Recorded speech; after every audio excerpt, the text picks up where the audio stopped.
యాక్చువల్‌గా ఆమె విజయనగరం రూరల్ మండలం మజ్జిపేట విలేజ్ వాళ్ళ నాన్నగారిది. ఇక్కడ సెక్యూరిటీగా గార్డ్‌గా పనిచేస్తున్నారు. అమ్మాయికి అయిన తర్వాత నాకు మిత్రుడు ఫోన్ చేసి ఇట్లాగా వాట్సాప్ పెట్టాడు. అమ్మాయి ఇట్లా ఉందండి, గెలిచింది, మంచి ప్రోత్సహిస్తే అమ్మాయికి మంచి అవకాశాలు వస్తాయనంటే అమ్మాయి నెంబర్ తీసుకొని ఇమ్మీడియట్‌లీ నేను ఫోన్ చేయడం జరిగింది. ఆమె బాంబేలో ఉంది.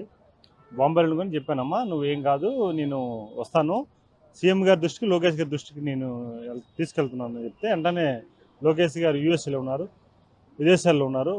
బాబు గారు కూడా, ముఖ్యమంత్రి గారు యూఎస్లో ఉన్నారు.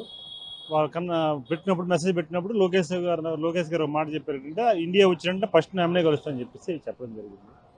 సో ఈ లోపు ఏం చేసామంటే, ఆమె బాంబేలో ఉంది కనుక నేను నేరుగా బాంబే వెళ్ళి ఆమెని ఎక్కడైతే ఇన్స్టిట్యూట్లో ఉందో ఇన్స్టిట్యూట్ దగ్గరికి వెళ్ళి ఆమె కలుసుకొని ఆమెను తీసుకొచ్చి, అక్కడ తెలుగు అసోసియేషన్ మనకు ఉంది బాంబేలో, ఒక 70 అసోసియేషన్ మనకు ఉంటాయి తెలుగు, వాళ్ళందరితో కూడా మాట్లాడి ఒక 5,55,000 రూపాయలు ఆమెకి ఇమ్మీడియట్గా ఆర్థిక సాయం అందజేయడం జరిగింది.